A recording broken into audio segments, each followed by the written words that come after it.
నమస్తే అందరికీ, నేను భార్గవ్. ప్రస్తుతం నేను నక్లెస్ రోడ్ ఏరియాలో ఉన్నా. నా వెనుక ప్రదీప్ కన్స్ట్రక్షన్స్కి సంబంధించిన బిల్డింగ్స్ కనిపిస్తున్నాయి. సో గత కొన్ని రోజుల నుంచి ఈ బిల్డింగ్స్ అన్నీ కూడా వివాదాల్లో మనమందరం కూడా చూస్తున్నాము సోషల్ మీడియాలో. సో యాక్చువల్గా ఇది 17,000 గజాలకు సంబంధించిన ప్లేస్లో ఈ ప్రదీప్ కన్స్ట్రక్షన్స్ జరిగింది. ఇది జరిగింది కాంగ్రెస్ పార్టీ అధికారంలోకి వచ్చిన తర్వాత కాదు, గత ప్రభుత్వంలో కన్స్ట్రక్షన్ జరిగింది. అప్పుడు అన్ని అనుమతులు వచ్చినాయి. సో ఇప్పుడు హైడ్రా కమిషనర్ రంగనాథ్ వచ్చి ఒక 5-6 స్కార్పియోలు వేసుకొని మొత్తం చుట్టూ తిరిగి ఇది FTL పరిధిలో ఉంది, మొత్తం అక్రమంగా కట్టడాలు కట్టిరీడ, దీని అనుమతులు రద్దు చేస్తున్నామని చెప్పి ఒక స్టేట్మెంట్ ఇస్తాడు.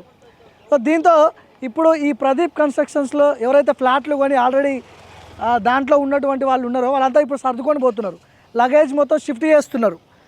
మరి ఇది FTL పరిధిలో ఉన్నప్పుడు నా పక్కనే ఇప్పుడు ఈ బిల్డింగ్ ఏదైతే ఉందో ప్రదీప్ కన్స్ట్రక్షన్స్ పక్కనే అక్కడ కనిపిస్తున్నదా మీకు, అది పార్క్ హోటల్. అది మరి అది కూడా లేపేయాలి కదా, అది కూడా FTL పరిధిలోనే ఉండాలి కదా.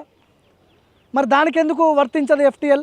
ఇదే ప్రదీప్ కన్స్ట్రక్షన్స్కి సంబంధించిన పక్కనే, పెద్ద దూరం కూడా కాదు, 100 మీటర్ రేంజ్లో ఉంటుంది అది శోభా కన్స్ట్రక్షన్స్. అది కూడా మరి అది కూడా FTL పరిధిలో ఉండాలి కదా, చాలా దగ్గరగా ఉంది ఇది. ఇప్పుడు ఈ కన్స్ట్రక్షన్ మరి FTLలో ఉంది కదా, మరి దీన్ని గూల కొడతారా? అక్కడ అది కనిపించేది ఏంటనుకున్నారు, అది మొత్తం మూసి వాటర్, అది ట్యాంక్ బండ్, మనం నక్లెస్ రోడ్కి ఈ ట్యాంక్ బండ్కి కనెక్షన్ ఇది. మరి ఇది కూడా శోభా కన్స్ట్రక్షన్ కూడా FTL పరిధిలో ఉంది. మరి దీన్ని కూలగొట్టే దమ్ము హైడ్రా రంగనాథ్కు ఉందా? కొంచెం ముందుకు పోతే అక్కడ శ్రీ ఆదిత్యకి సంబంధించిన కన్స్ట్రక్షన్స్ కూడా ఉంటుంది, మీకు చూపిస్తాను నేను. సో కనిపిస్తుంది కదా, ఇది శ్రీ ఆదిత్యకి సంబంధించిన కన్స్ట్రక్షన్స్ ఇవి. ఇది కూడా FTL పరిధిలోనే ఉండాలి కదా. మరి ఇప్పుడు దానికి దీనికి పెద్ద డిఫరెన్స్ ఏం లేదు. అక్కడ కనపడేది ప్రదీప్ కన్స్ట్రక్షన్స్కి సంబంధించిన బిల్డింగ్స్ అయితే దాని పక్కనే ఒక 50 మీటర్స్ రేంజ్లో ఉంటుంది శ్రీ ఆదిత్యకి సంబంధించిన కన్స్ట్రక్షన్స్ ఇవి. మరి ఇది కూడా FTL పరిధిలో ఉండాలి కదా. మరి దీన్ని కూడా కొడతారా? దీనికి నోటీస్ ఇచ్చిరా? దీని అనుమతులు రద్దు చేస్తామని చెప్తున్నారా?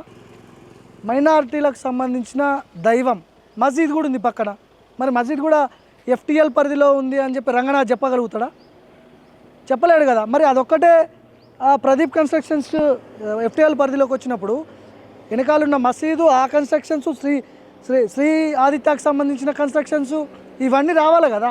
హైడ్రా ఎందుకు చూపిస్తున్నది, దీన్నే ఎందుకు అక్రమ కట్టడంగా చూపిస్తున్నది అంటే దీని వెనుక పెద్ద కథ ఉన్నది, పెద్ద చరిత్ర ఉన్నది. దీంట్లో ఇప్పుడు ఈ 17,000 గజాలకు సంబంధించిన దాంట్లో హైడ్రా కమిషనర్ రంగనాథ్, రేవంత్ రెడ్డి ఇద్దరు కలిసి కూర్చొని టేబుల్ మీద ఈ భూమిని ఎట్లా కొట్టేయాలనే దాని మీద ఒక స్కెచ్ చేసిర్రు. స్కెచ్ చేసి ప్రదీప్ని భయపెట్టాలా, లొంగ తీసుకోవాలా, ఏదో ఒకటి చేసి భూమిని లాక్కోవాలనేది ప్లాన్లో రేవంత్ రెడ్డి అండ్ హైడ్రా కమిషనర్ రంగనాథ్ ఇద్దరు కలిసి చేస్తున్నటువంటి డ్రామా. ఇప్పుడు మరి ఈ పార్క్ హోటల్ని కూలగొడతారా? పక్కనే BS మక్తా అని ఉంటుంది, దాంట్లో కొన్ని వేల కుటుంబాలు, వేల ఫ్యామిలీస్ ఆ BS మక్తాలో ఉంటాయి. అది కూడా బఫర్ జోన్లో FTNలో ఉంది. మరి దాన్ని కూడా కూలగొడతారా? ఇప్పుడు ఒక్కసారి ఇక్కడ చూడవచ్చు మనం, ఇది మొత్తం రైల్వే ట్రాక్. ఇది కూడా FTL పరిధిలో ఉందని చెప్పి అంటున్నారు. మరి దీన్ని కూడా లేపేస్తారా? సో నేను ఇప్పుడు ప్రస్తుతం నక్లెస్ రోడ్కి సంబంధించిన రైల్వే ట్రాక్ మీద ఉన్నా. ఈ రైల్వే ట్రాక్ పక్కనే ఉంటుంది, ఒక్కసారి అటు చూడండి, అదే ప్రదీప్ కన్స్ట్రక్షన్స్. మరి ఈ రైల్వే ట్రాక్ కూడా లేపేయాలి కదా, FTL పరిధిలోనే ఉంది కదా. దానికి దీనికి పెద్ద తేడా ఉంది? తేడా ఏమైనా ఉందా? ఇప్పుడు మీకు ఇక్కడికి అక్కడికి ఏమైనా తేడా, డిఫరెన్స్ ఏమైనా కనిపిస్తుందా? ఇప్పుడు ఈ ప్రదీప్ కన్స్ట్రక్షన్స్ పక్కనే ఇదే రైల్వే ట్రాక్ ఆనుకొని పార్క్ హోటల్ ఉంటుంది, అక్కడ చూడండి. మరి ఆ పార్క్ హోటల్ కూడా FTL పరిధిలో ఉంది కదా. ఇంకా ఇప్పుడు ఈ ప్రదీప్ కన్స్ట్రక్షన్స్ అన్న కొంచెం లోపలికి ఉంది, పార్క్ హోటల్ అయితే ముందుకే ఉంది కదా, రైల్వే ట్రాక్ ఆనుకొని ఉంది కదా పార్క్ హోటల్. మరి దాన్ని లేపేస్తారా? ట్యాంక్ బండ్, అది ట్యాంక్ బండ్కి ఆనుకొనే నక్లెస్ రోడ్ ఉంది ఇది. మరి ఇన్ని కన్స్ట్రక్షన్స్ వదిలిపెట్టి పక్కన ఓన్లీ ప్రదీప్ కన్స్ట్రక్షన్స్ మీదనే ఎందుకు పడ్డాడు రేవంత్ రెడ్డి అండ్ మన హైడ్రా కమిషనర్ రంగనాథ్? ముఖ్యంగా ఇదే ప్రదీప్ గతంలో రేవంత్ రెడ్డి జన్వాడ ఫామ్ హౌస్ మీద డ్రోన్ ఎగరేస్తాడు. ఆ డ్రోన్ ఎగరేసిన కేసులో ప్రదీప్ రేవంత్ రెడ్డి మీద కంప్లైంట్ చేస్తాడు. కంప్లైంట్ చేసినందుకు రేవంత్ రెడ్డి జైలుకి పోతాడు. సో అందులో భాగంగానే మరి రివెంజ్ తీసుకోవాలి కదా, పర్సనల్ గడ్జి పెట్టుకొని ఈరోజు ముఖ్యమంత్రి అయిన తర్వాత రేవంత్ రెడ్డి ఈ ప్రదీప్ కన్స్ట్రక్షన్స్ ఎక్కడెక్కడ జరుగుతున్నాయి ఏంది అవన్నీ ఒకసారి మొత్తం రిపోర్ట్ తెప్పించుకొని దీని మీద పడ్డాడు. ఇప్పుడు మరి పక్కనే పార్క్ హోటల్ ఉంది, అది ఎప్పుడు కట్టిరు? చాలా ఏండ్లైంది కదా కట్టి, మరి దాని మీద అది కూలగొట్టే దమ్ముందా కమిషనర్ రంగనాథ్కి, హైడ్రా కమిషనర్ రంగనాథ్కి? ఇప్పుడు ఈ రోడ్డు మొత్తం ఎఫ్టీఎల్, మరి మీరు అన్నట్టు ఎఫ్టీఎల్లో ఉంది. ఇది ప్రసాద్ ఐమాక్స్ ఉంటుంది ముందు, ప్రసాద్ ఐమాక్స్ కూడా ఎఫ్టీఎల్లోనే ఉంది. మీరు అన్నట్టు ప్రసాద్ ఐమాక్స్ని కూలగొడతారా? సెక్రటేరియట్ దాదాపు 1600 కోట్లు పెట్టి సెక్రటేరియట్ని నిర్మించింది గత ప్రభుత్వం, మరి అది కూడా ఎఫ్టీఎల్ పరిధిలో ఉంది కదా. దేశంలో ఎక్కడా లేని విధంగా సెక్రటేరియట్ని నిర్మించారు కదా, మరి సెక్రటేరియట్ని లేపేస్తారా మీరు? ఇందిరా పార్క్ కూడా ఎఫ్టీఎల్లోనే ఉంది కదా, బీఆర్కే భవన్ కూడా ఎఫ్టీఎల్లోనే ఉంది కదా, ఆఖరికి GHMC office greater Hyderabad municipal corporation కూడా ఎఫ్టీఎల్ పరిధిలోనే ఉంది. వీటన్నిటిని లేపేసిన తర్వాత ప్రదీప్ కన్స్ట్రక్షన్స్ దగ్గర రావాలి. సో మీకు ఏమర్థమైంది ఈ వీడియో చూసిన తర్వాత కామెంట్ చేయండి ఖచ్చితంగా. ఓన్లీ ప్రదీప్ కన్స్ట్రక్షన్స్ని కూలగొట్టడానికి, ప్రదీప్ని భయపెట్టడానికి హైడ్రా తీసుకున్నటువంటి నిర్ణయం. హైడ్రా కాదు, హైడ్రా రేవంత్ రెడ్డి ఏది చెప్తే అది చేస్తుంది కాబట్టి హైడ్రా అనొద్దు మనం. రేవంత్ రెడ్డి తీసుకున్నటువంటి నిర్ణయం, రేవంత్ రెడ్డి అండ్ రంగనాథ్, ఏవి రంగనాథ్ తీసుకున్నటువంటి నిర్ణయం. రేవంత్ రెడ్డి అన్న తిరుపతి రెడ్డి దుర్గం చెరువులో ఇల్లు ఉంటుంది, అక్కడ పోయి కూలగొడతావా రంగనాథ్? అంత దమ్ముందా నీకు? మరి ఇప్పుడు ఏదైతే శ్రీ ఆదిత్య అని చెప్తున్నాం కదా, శ్రీ ఆదిత్యకి సంబంధించిన కన్స్ట్రక్షన్స్ వాడు మూసిలో కట్టిండు.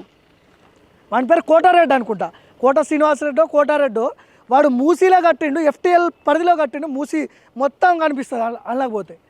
అందులో కొన్ని వేల కోట్ల విల్లాసు, అంటే ఒక్కొక్క విల్లా 10 కోట్ల పైనే ఉంటుంది, 10 నుంచి 15 కోట్ల పైనే ఉంటుంది. 900 గజాల్లో ఆ విస్తీర్ణంలో ఒక్కొక్క విల్లా ఉంటుంది. ఆ విల్లాస్లో విల్లా నెంబర్ 24 ఎవరిది? రేవంత్ రెడ్డి బ్రదర్ది అని చెప్పి చాలామంది అంటున్నారు. శ్రీ ఆదిత్య కన్స్ట్రక్షన్స్ వాడు రేవంత్ రెడ్డి వాళ్ళ బ్రదర్కి కోట్ల రూపాయలు విలువ చేసే విల్లా ఇచ్చిండని చెప్పి బయట చర్చ జరుగుతుంది. దానికి సమాధానం చెప్పండి. దాన్ని కూలగొట్టండి పోయి ఏవి రంగనాథ్. హైడ్రా ఎందుకున్నది? పేదల భూములు కూలగొట్టడానికి ఉన్నదా? ఇప్పుడు నేను ప్రదీప్ కన్స్ట్రక్షన్స్ కోసం కూలగొడుతున్నారు, తప్పు, ఇది తప్పు అని చెప్పట్లేదు. దీంతో పాటు ఇవన్నీ కూలగొట్టమని చెప్తున్నా. ఆ దమ్ముందా మీకు? ఆ దమ్ముందా? సో అందరికీ వర్తించాలి కదా. దీన్ని బట్టి ఏమర్థమైందంటే రేవంత్ రెడ్డి పర్సనల్ గడిచి తీసుకున్నాడు ప్రదీప్ కన్స్ట్రక్షన్స్ మీద. ప్రదీప్ అనే వ్యక్తిని లోపలేయాలి, లేదంటే ఇబ్బంది పెట్టాలి, లేదంటే ఈ భూమి గుంజుకోవాలి. ఈ మూడిట్లో ఏదో ఒకటి జరగాలి. రేవంత్ రెడ్డి ఏవి రంగనాథ్కి ఆదేశాలు ఇస్తాడు. ఆయన ఒక 10 స్కార్పియోలు వేసుకొని వచ్చి మొత్తం చుట్టూ తిరిగి ఒక భయాందోళనకు గురి చేసి దీనికి అనుమతులన్నీ రద్దు చేస్తున్నాం మేమని చెప్పేసి క్లోజ్ చేస్తాడు. ఇప్పుడు దీంట్లో ఉన్న వాళ్ళ పరిస్థితి ఏంది? దీంట్లో ఫ్లాట్లు కొనుక్కున్న వాళ్ళ పరిస్థితి ఏంది? సో మనం గమనించాల్సిన అవసరం ఉంది. ఈ నెక్లెస్ రోడ్ పరిధిలో ఉన్నటువంటిది ఏది కూడా ఎఫ్టీఎల్ పరిధిలోకి రాదు. ఎందుకంటే రీసెంట్గా నిర్మించిన నిర్మాణాలు కావు ఇవి, గతంలో ఎప్పుడో కట్టినటువంటి కన్స్ట్రక్షన్స్ ఇవన్నీ కూడా. మరి అప్పుడు ఎఫ్టీఎల్ ఏంది, ఇప్పుడు ఎట్లా వచ్చినాయి? అంటే మీ ఇష్టం వచ్చిన వాళ్ళు ఎవరి మీద అయితే పర్సనల్ ఖర్చు ఉంటుందో వాడి మీదకి బుల్డోజర్లు పంపి కూలగొట్టి మీ కక్ష తీర్చుకుంటారు, అంతే కదా. జిహెచ్ఎంసీ ఎన్నికల్లో పెద్ద దెబ్బ పడబోతుంది కాంగ్రెస్ పార్టీకి. హైదరాబాద్ పరిధిలో పొట్టు కాంగ్రెస్ వాళ్ళు నోడగొడతారు కార్పొరేటర్లు. హైడ్రా ఎఫెక్ట్ అయ్యేది. రంగనాథ్ కూడా బాధ్యుడే దీనికి. 2028 ఎన్నికల్లో ఈ చిట్టాంతలు లెక్కేస్తారు ప్రజలు. సో మనము ఈ వీడియో చూసిన తర్వాత మీకు ఏమనిపించిందో 100% మీరు కామెంట్ చేయండి. పేదోళ్ళకి ఒకటే చట్టం నడుస్తుందా? మరి అందరికీ ఒకేలాగా హైడ్రా పనిచేస్తుందా? పేదోడికి ఒకలాగా పెద్దోడికి ఒకలాగా పనిచేస్తుందా? మీరు ఒక్కసారి కామెంట్ చేసే ప్రయత్నం చేయండి.